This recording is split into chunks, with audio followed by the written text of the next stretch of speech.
Miyeng tabiriba khudingmakpu Kanglipau thanggi maikidagi taramna oksari ngasi phongkhiba tongan-tonganba pausisingdagi lokhotchaba maruoiba pau khara sandokna pijari ahanbada Kanglupki Iranga mari leinaba casing trial chathanaba Churachandpurda special NIA court hangdokre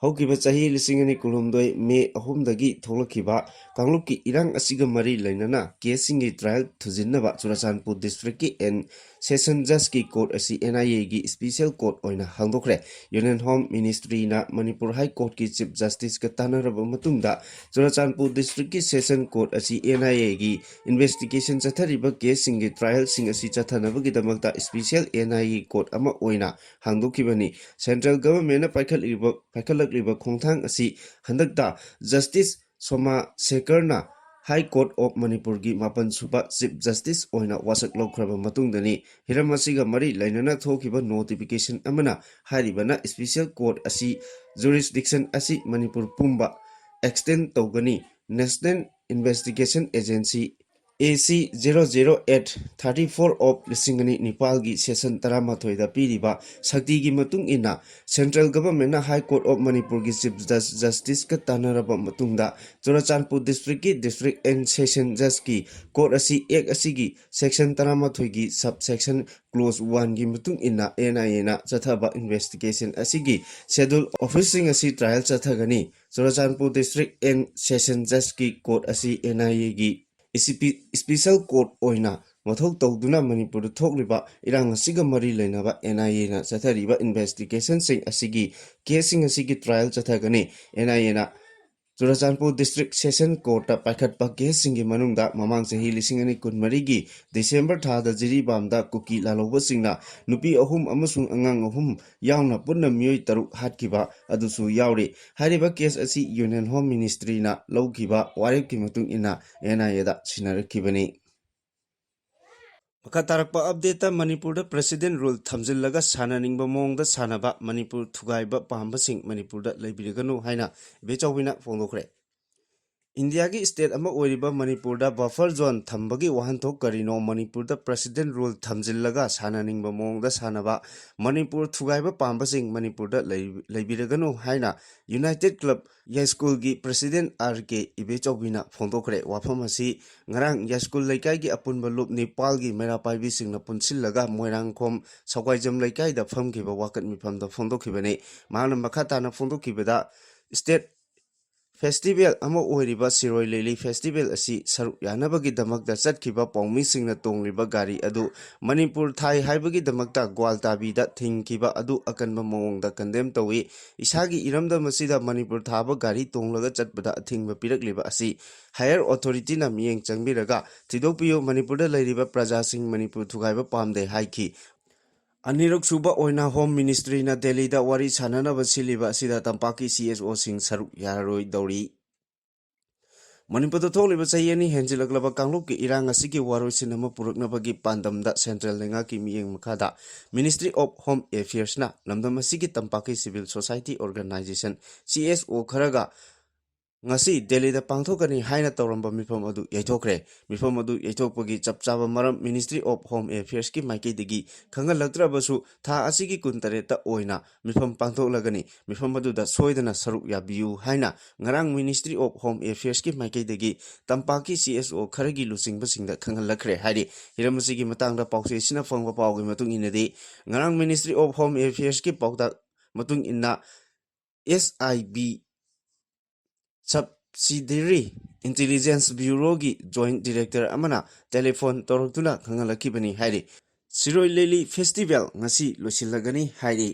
tha asigi kundagi state ki thakta chatharakliba mangasuba Shirui Lily Festival ngasi ukrul gi Bakshi ground da loisinbagi thorom pangthoklagani thorom aduda Director General Ministry of Tourism Sri Suman Bhila IAS na chief guest ABSM YSM GOC Trade Crops Lieutenant General Abhijit S. Pendarkarna Guest of Honor oina saruk yagani Shiroi Festival lusinbagi thoram asiga mari leinana Imphal to Ukrul lambida hanadagi hena security gi aganma section thorangsing lokhotpa hawkre hairi India ki map tagi Manipur lokthokrabra haina DPF na hanglakli National Political Party singna Manipur bu nungsiba saraga mangnaba sinba leptri. India ki map tagi Manipuri asi lokthokrabra haina Democratic People's Front DPF na hanglakli. DPF ki General Secretary Publicity Sapam Sobhachandrana thadorokpa chirol amana hai DIPR na sillaga hokiba tha asigi kunda Shirui Lily Festival lisingani kun manga haudokpagi thoram yawba chatkiba paumi singna tonghanba Manipur State Transport Bus da Indian Security Force ki Maha Regiment ki personnel singna ukrul lambi gi Goltabi area yoksilakbada paumi singadubu harassment pibata natana bus adugi mamangla chauna thariba Manipur State Transport haiba adugi Manipur haiba wahai asi lokthoknaba Muthatnaba khumjinnaba hairakpa haibasi Manipur miyamgi da natana India pumbagi laibak thiba thodokni haina lawi Democratic People's Front na Shirui Lily Festival lisingani kun manga asi khudong thiba thohandanaba thokhaningba pamdaba thodok thoktanaba amadi festival asi mai pakna mapung phana pangthok minanaba mamangdasu phongdokkiba laikre chirol asina makha taraduna hai Shiroi Lily Festival lisingani kun manga asida kuki terrorist singna natraga atopa Furup Kangla ki miyoi amatanadi electronic print press media social media da kihan khangan kiba haje kiba leirabasu karisu tawba ngamloi khangmadagi GOI amadi Manipur da hojik chalai riba President Rules Government asigi Head of the State oiriba Governor amadi mahaki maru oiba khongloising Security Advisor Chief Secretary DGP na thawoina problem asi design create tawbani amadi Manipur miyambu apangba sibani hairoidabagi maram laite hairiba laibak thiba thohaningdaba thodok asida lairiba lengaki agentsing asibu asigumlaba conspiracy asida lana sijinarabra haibagi chingnabasu chauna leitaba nate hairi Makha tarakpa pawda lambi thingbagi khongjang changsin khiba mara paibi singa Central Force singa chauna muknaba thokre pawloba changluba pawmi ama Central Force na fajilaga jailda thamura haina kihalakre Coordinating Committee on Manipur Integrity Kokomina Kokiba Pungni Punipalgi General Strike Ngarang dagi ngasi phawba akanba khongjang changsinkre lambida lakpa Central Force ki kangbu mera paibi singna thingbagi khongjang changsinbada nakal animakta yamna chauna mungnaba thokre thodo adugi pawloba changluba pawmi amabusu Central Force ki kangmuna phajinduna jailda thamra haina kihalakpagi thabak chatharakre hairi ngarang nongnini chanba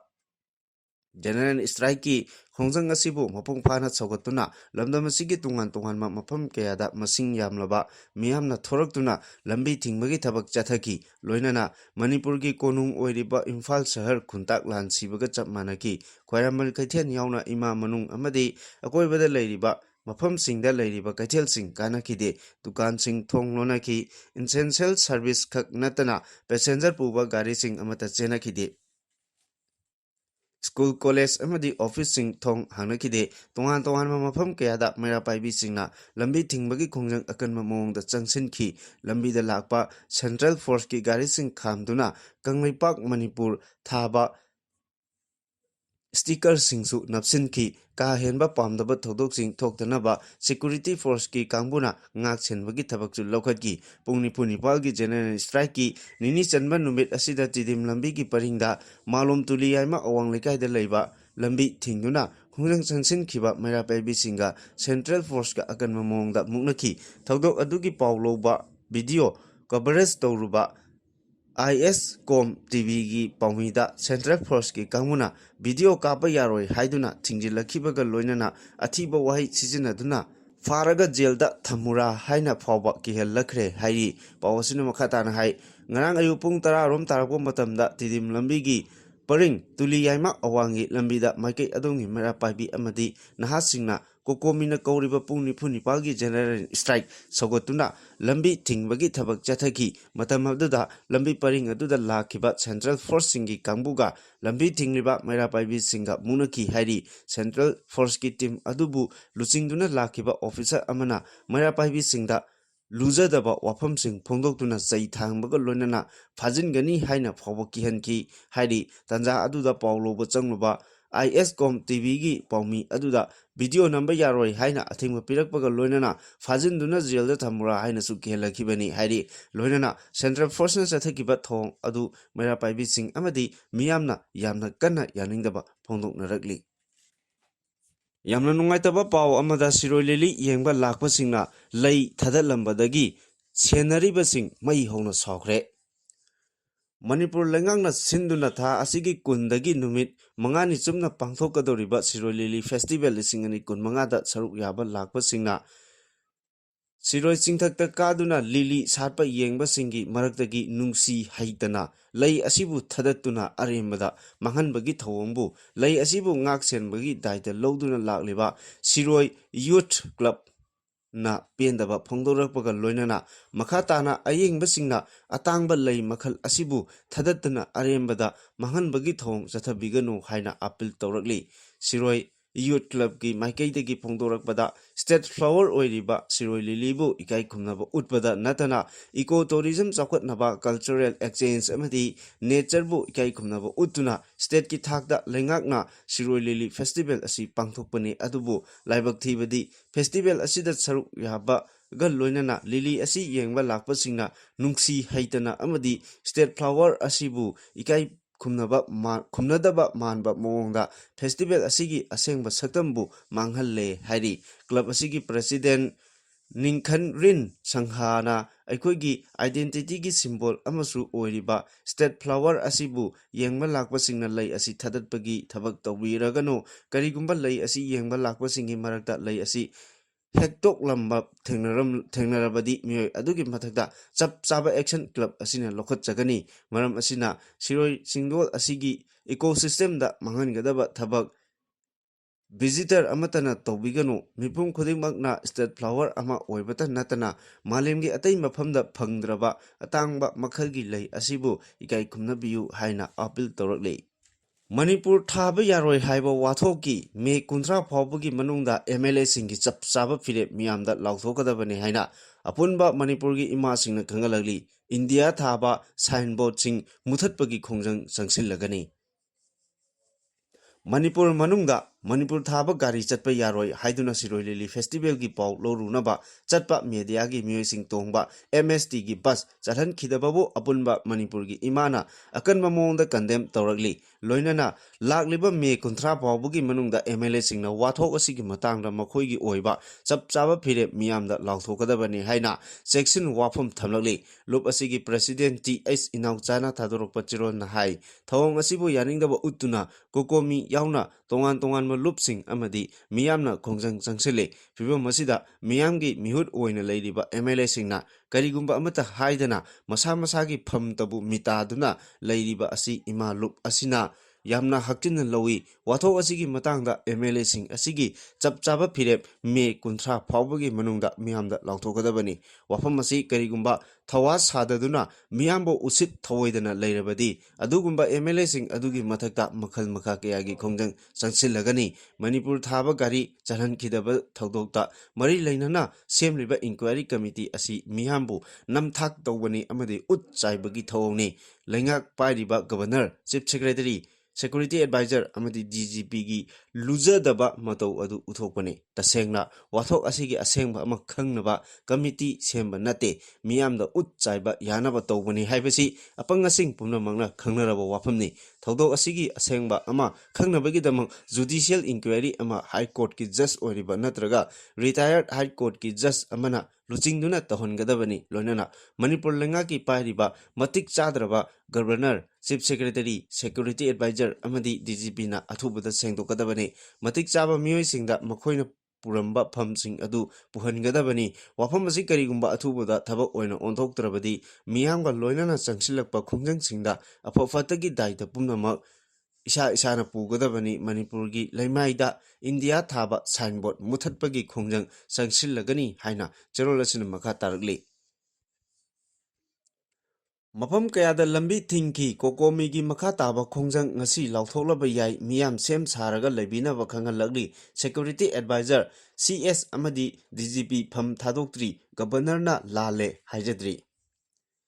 Goal tabi thaudok yaningdaba phongdoktuna Manipur gi Chief Secretary Security Advisor amadi DGP pham thadu haiba demand tawduna tha asigi kunmathoi gi ahing nongyai Coordinating Committee on Manipur Integrity kokomina Manipur pummada kaukiba pung nimpu nipal gi General Strike ki ngarang nini chanba numita mafam kayada mifam pangtoktuna lambi thingbagi akanba khongjang changsinnaki adumapu Incel Cell Service amadi Shirui Lily Festival ga mari lainaba thabak singdadi athingba pikide